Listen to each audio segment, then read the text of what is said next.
très heureuse de vous retrouver dans le cadre de cette première livraison environnementale du mois de mars, mois dédié à la lutte pour le droit de femmes. Vous le savez déjà peut-être, Libreville, la capitale du Gabon, a accueilli les 1er et 2 mars 2023 les One Forest Summit consacrés à la préservation et la gestion durable des forêts tropicales, dont celle du bassin du Congo. Annoncé lors de la 27e conférence des parties COP27 à Sharm el-Sheikh en Égypte par le président français Emmanuel Macron et gabonais Ali Bongo, les One Forest Summit de Libreville avaient pour objectif faire progresser l'ambition collective en matière de préservation et de gestion durable des forêts tropicales qui sont essentielles pour relever les défis mondiaux interdépendants, au premier plan desquels le changement climatique et la perte de biodiversité. On peut donc dire que le One Forest Summit était au chevet des forêts tropicales. Sans tarder, je vais vous proposer les mots d'ouverture de ces sommets prononcés par Lee White, ministre des Eaux et Forêts, de la Mer et de l'Environnement du Gabon.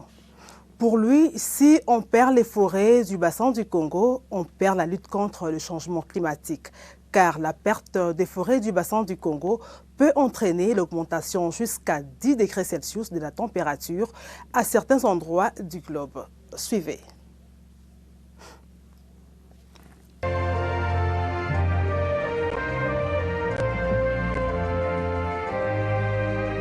Les forêts dans lesquelles on se trouve ici représentent un stock à peu près de 10 ans des émissions mondiales de CO2.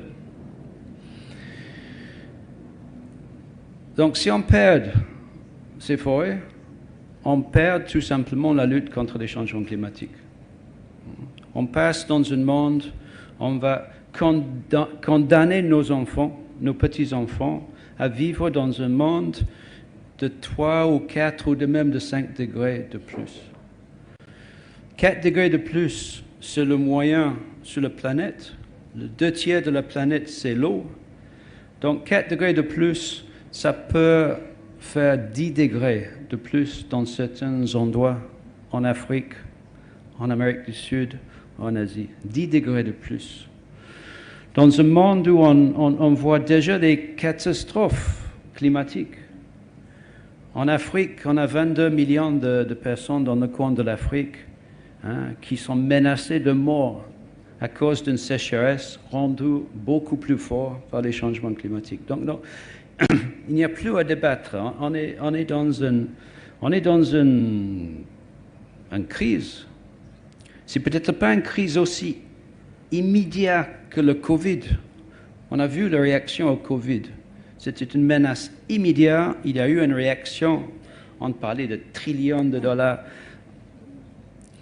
Mais je pense que cette crise climatique et la perte de biodiversité, c'est une crise plus importante que Covid. C'est une menace plus importante, mais c'est une menace sur des décennies. Donc on est tous là. L'exemple que je donne souvent en Afrique, c'est que les forêts de l'Afrique équatoriale ne sont pas seulement un stock de carbone. Ils sont également une source de services écosystémiques. On rend des services à la planète. L'eau qui évapore sur les forêts est transportée sur les fleuves atmosphériques vers le Sahel et vers l'Éthiopie. Donc, la pluie qui tombe en Éthiopie et qui remplit le Nil bleu vient pour une partie de ces forêts équatoriales. Et le Nil bleu qui va aller en Égypte pour irriguer, pour promouvoir l'agriculture. Donc, si on perd ces forêts, on perd ces services, on perd le Nil bleu, on perd l'agriculture en Égypte. Et on va vers une Afrique où on va trouver des centaines de millions de réfugiés climatiques. Feu Kofi Annan, l'ancien secrétaire général des Nations Unies, a dit il y a 15 ans que les changements climatiques risquent de déstabiliser la moitié des pays en Afrique, de provoquer des guerres de l'eau. Donc, l'exemple que je donne de l'humidité qui quitte la forêt équatoriale, qui va en Éthiopie, qui va en Égypte, je le dis avec une confiance, comme si c'est 100% prouvé, parce que je suis un politicien, un ministre. Mais en tant que scientifique, il y a des papiers scientifiques, mais ces phénomènes ne sont pas très bien étudiés. On dit que le bassin de Congo, les forêts équatoriales de l'Afrique, c'est une vraie priorité pour la planète. Mais on n'a pas fait les études qu'il faut pour vraiment comprendre ces questions et ces liens. Donc, on va parler ici de la science, ce qu'on sait, mais ce qu'on ne sait pas. Et comment, partout dans le monde où il y a les forêts, on peut améliorer nos connaissances, qui sont encore pas complètes. On va parler de comment exploiter durablement, gérer et préserver ces forêts, exploiter pour préserver, comme on dit au Gabon. Et on va parler de comment financer. Donc, les forêts représentent en potentiel 20-30% de la solution au changement climatique, qui est, d'après moi, la plus grande menace qui est devant nous tous, qui est surtout devant nos enfants et nos petits-enfants. Mesdames et messieurs, c'était là le ministre Lee White des Eaux et Forêts du Gabon. Même si le Gabon est couvert à 88% de son territoire par la forêt équatoriale, il ne dispose que d'un dixième de la biodiversité du bassin du Congo, contrairement à la République démocratique du Congo qui dispose de 60% des forêts du bassin du Congo et de la biodiversité, pays en première ligne dans la lutte contre le réchauffement climatique et dans la protection de la biodiversité.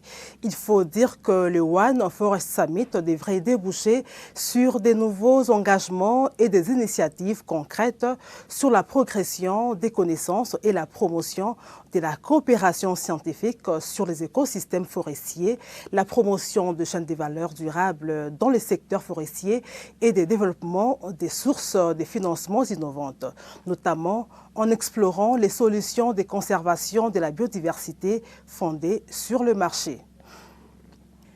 Comme nous parlons des solutions lors de ces One Forest Summit, devant le président Emmanuel Macron et Ali Bongo, une autochtone a donné une leçon de gestion durable des forêts du bassin du Congo à tous les participants au sommet. Les peuples autochtones sont les premiers vrais gardiens de la forêt, a-t-elle dit.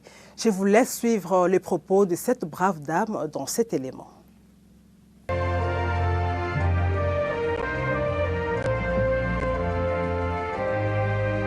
Alors, Excellences, Mesdames et Messieurs, j'ai des propositions à vous faire en tant que femme autochtone devant vous. La première, les chefs d'État, de gouvernement, les dirigeants africains. C'est à vous et c'est à nous de protéger notre forêt. On ne va pas attendre les autres de venir nous protéger.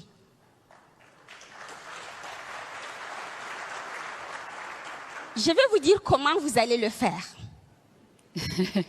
Ah oui. Tout d'abord, en respectant les premiers piliers principaux, les droits fonciers aux communautés autochtones. Sans ces droits fonciers,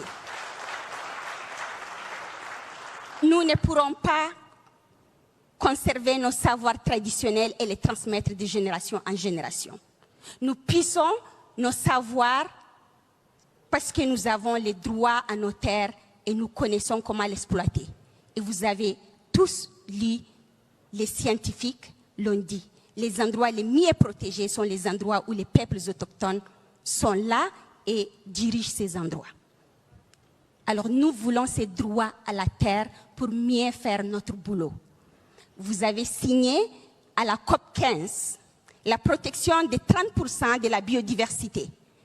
Alors je vous invite tous de rentrer chez vous, de prendre les peuples autochtones comme des acteurs, de construire avec eux, pas pour eux, des cadres de mise en œuvre clairs.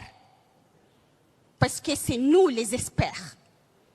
On ne reste pas dans les bureaux, on est sur le terrain pour planter les arbres et pour les protéger.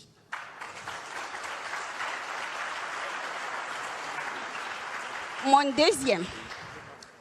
deuxième est bien sûr au pays du Nord. Vous avez pris des engagements que je ne peux même pas citer combien. Mais entre autres, l'accord de Copenhague sur le financement, les RED+ sur le financement, les derniers à Glasgow, 15 milliards de dollars pour les forêts, y compris 1,7 pour les peuples autochtones pour les forêts. Il est où l'argent?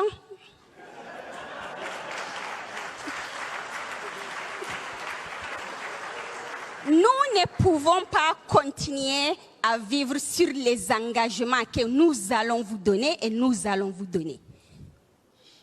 Nous voulons les cacher sur la table pour que ma grand-mère, ma cousine, mon oncle puissent avoir l'accès direct à ces financements et mettre de vrais projets qui vont vous protéger.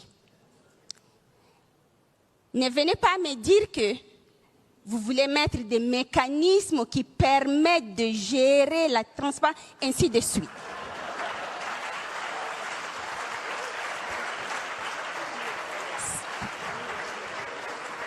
Si les autochtones dans le monde protègent 80% de la biodiversité mondiale, qu'est-ce qui nous empêche de gérer votre petit financement?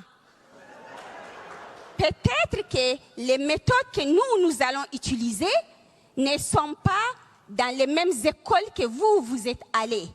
On ne peut pas gérer les Excel comme ma grand-mère qui n'est pas allée à l'école, mais on peut protéger la forêt mieux que vous. On vous a fait confiance pour détruire notre environnement. Maintenant, c'est à vous de nous faire confiance pour la reconstruire.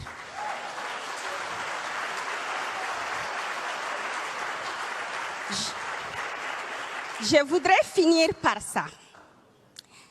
Je salue les nouvelles initiatives des partenariats positifs pour la nature.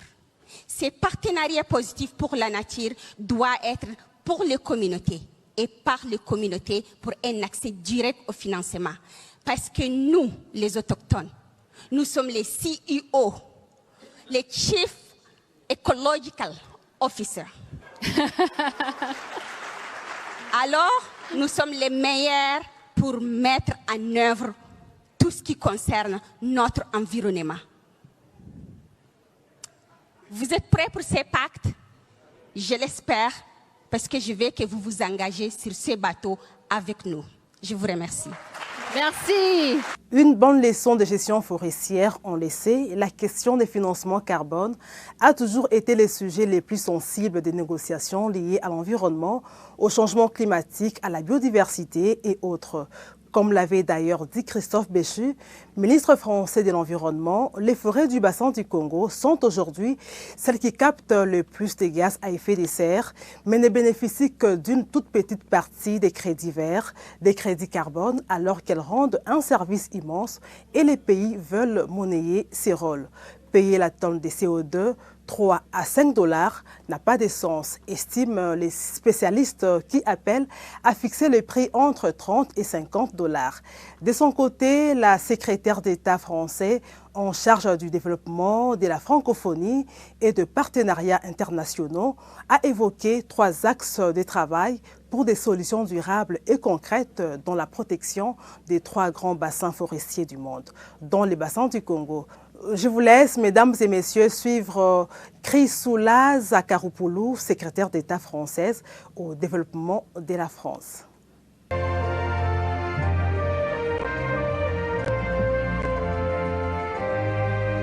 Nous sommes réunis ici pour un sommet d'action, un sommet de solutions. Nous voulons mettre en œuvre des engagements. Je pense notamment à l'accord historique adopté en décembre à Montréal pour mettre fin à la perte de la biodiversité et la restaurer. Cet accord contient des cibles fortes ambitieuses comme la protection de 30% des terres et d'océans, la restauration des écosystèmes dégradés ou encore des engagements financiers très importants. Et je le répète, ces engagements ne suffisent pas.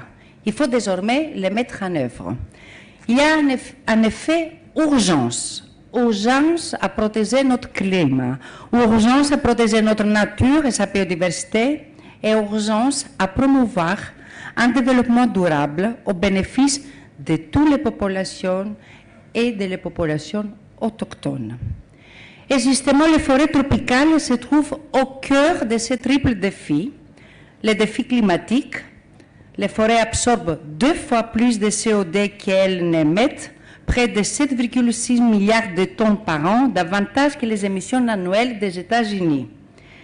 Le défi de la biodiversité, alors qu'elles couvrent à peine 10% de la planète, les forêts tropicales arbitrent 70% des espèces végétales connues et 90% des espèces vertébrées.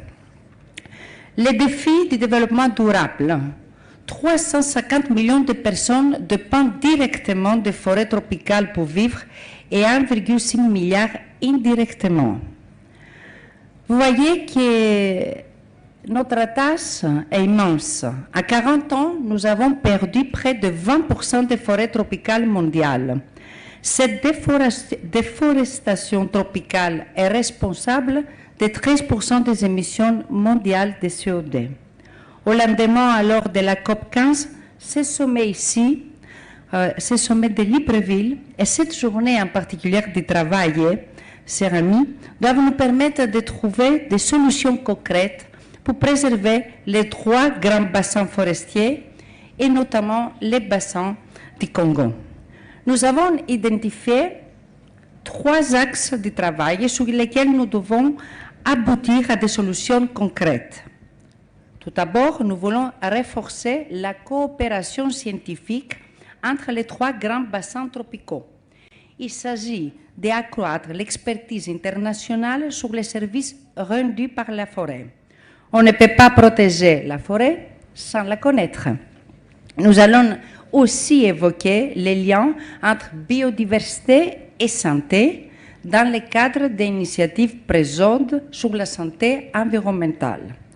Et nous dessinerons les contours d'un grand programme ambitieux, One Forest Vision, afin d'établir une connaissance et une surveillance détaillée des stocks de carbone et réserves vitales de biodiversité des forêts tropicales. Je profite alors pour saluer tous les scientifiques à salle, la ministre gabonaise et la ministre française. Notre deuxième axe de travail, c'est le développement des filières plus durables. L'objectif, là, c'est d'investir dans des filières de production locale pour élaborer des produits respectueux des forêts pour les marchés locaux et internationaux à des prix justes qui profiteront davantage aux populations locales. Cela peut concerner la construction en bois, bien sûr, mais aussi le café, le cacao ou encore le caoutchouc. Il y a de nombreuses opportunités de partenariat économique et je pense pour cette raison que je salue aussi le ministre Bessou et que le Forum économique pour les forêts que vous allez organiser demain, c'est si important. Troisième alors et dernier axe, ça va être le financement innovant pour la protection des forêts. Nous tous qui avons participé au COP, climat et biodiversité, nous le savons. Les financements sont le nerf de la guerre. Bien sûr, le fonds public reste essentiel. Et je vais rappeler ici que mon pays, la France, prend toute sa part en doublant ses financements internationaux pour la biodiversité pour atteindre 1 milliard d'euros dès 2025. Pour les forêts du bassin du Congo, je ne vais pas devancer les annonces du président de la République, mais je peux d'ores et déjà vous dire que la France va poursuivre et accélérer son effort, notamment via l'initiative CAFI pour les forêts d'Afrique centrale. Mais si justement on prend l'exemple du bassin du Congo, il ne capte à peine 11% des financements internationaux pour les forêts. Ces flux sont insuffisants. Nous allons donc aborder aujourd'hui des questions sensibles, mais cruciales. Comment mettre en place un marché de carbone premium de haute intégrité et à haute valeur environnementale qui incorpore des co-bénéfices pour la nature et les populations? Comment changer de paradigme pour le financement de la conservation à travers l'établissement des partenariats pour la conservation positive. Alors voilà, nous allons le faire ensemble. Maintenant, concernant la méthode de ce sommet, tel que nous l'avons conçu lié avec tous nos partenaires entre le Gabon et la France, c'est de répondre à un grand défi global, la protection des forêts, en bâtissant des partenariats internationaux. Nous le savons tous, la protection des biens publics mondiaux nécessite des partenariats solides et ambitieux. C'est précisément ce que nous faisons avec le Gabon via la co-organisation de ces sommets, mais surtout beaucoup plus structurels. Pour la première fois, nos deux pays se sont unis pour devenir co-facilitateurs des partenariats des forêts du bassin du Congo pour les prochaines années. Et j'aimerais, permettez-moi, souligner qu'au cœur de ces partenariats se trouve la francophonie. Lors de ces sommets, la République démocratique du Congo a été représentée par le Premier ministre Jean-Michel Sama Lukonde. Au nom du président de la République, Félix-Antoine Tshisekedi Tshilombo, le chef du gouvernement a hissé haut l'étendard de la RDC en tant que leader dans les bassins du Congo, en tant que pays solution dans la lutte contre le changement climatique. Le Premier ministre Jean-Michel Sama Lukonde est ici au micro de nos confrères de la cellule de communication de la primature. Regardez.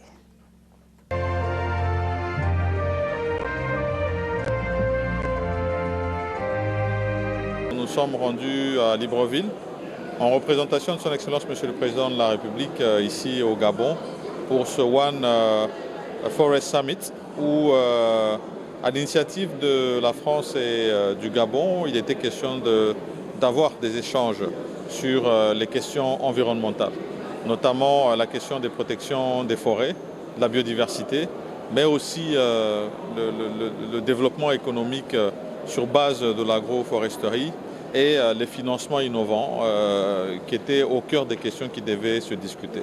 Ça s'est fait sous forme de panel où nous devions avoir des échanges avec non seulement les responsables des ONG qui sont en charge de la protection de la biodiversité, mais aussi les privés qui travaillent dans le secteur environnemental et les financiers qui sont aussi supportés pour apporter des solutions à ces questions des populations autochtones qui cherchent des compensations du point de vue de leur implication sur la protection des forêts. Et donc nous sommes venus apporter le message de son Excellence Monsieur le Président de la République qui dit que partout où on parle des questions de l'environnement, la République démocratique du Congo doit être présente parce que pays solution. Nous avons fait entendre notre voix sur les différentes questions et nous estimons qu'il faut beaucoup plus d'interaction entre les scientifiques, les politiques à adapter avec justement les autorités politiques du pays, mais aussi avec les autres acteurs, notamment les ONG et les privés qui œuvrent dans le secteur environnemental. Et donc nous avons rappelé, nous, la feuille de route qui avait été déjà donnée à Yangambi, qui doit être prise en compte dans la suite des discussions qui se font dans le secteur environnemental, étant donné que ça entrait dans le cadre de la pré-COP 27. Au-delà de ça, nous avons rappelé que les espèces protégées ont besoin d'évoluer dans des espaces où il y a la paix. Nos parcs aujourd'hui sont menacés, notamment les parcs que nous avons à l'est de la République démocratique du Congo, avec du braconnage, parce que nous avons cette sécurité aggravée par les mouvements du M23, bien sûr appuyés par le Rwanda. Et nous estimons que ces questions-là aussi doivent être prises en compte ici. Nous l'avons rappelé, que dans les différents processus dans lesquels nous sommes engagés, nous devons avoir le soutien de tous pour amener la paix dans cette partie de la République démocratique du Congo qui a tant souffert de ces affres, de cette guerre injuste qui est imposée depuis maintenant plusieurs années. Et donc c'était un peu le but de notre participation ici, où le sommet prend fin et par rapport aux obligations surtout sécuritaires que nous avons en République démocratique du Congo, nous sommes obligés de retourner. Et donc voilà ce qui était un peu l'essentiel de notre déplacement ici. Nous avons été très heureux d'être aux côtés de tous les responsables, chefs d'État et chefs de gouvernement des pays qui ont avec elles le bassin du Congo. Et nous, comme vous le savez, nous avons 62% de ce bassin et nous devons chaque fois défendre les questions environnementales en ce qui nous concerne en tant que pays solution. Comme vous le savez, ce sommet a été co-organisé par le président français Emmanuel Macron et gabonais Ali Bongo. Après les sommets, le président français a poursuivi sa tournée à Kinshasa en RDC où il s'est entretenu avec son homologue congolais Félix-Antoine Tshisekedi Tshilombo. La question de l'environnement et particulièrement des forêts a également été évoquée lors de leur conférence de presse conjointe.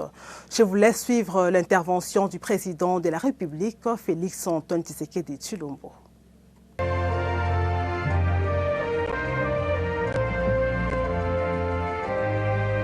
Nous avons évoqué également le problème des forêts. Il revient d'ailleurs de Libreville, où il a participé au sommet One Forest Summit.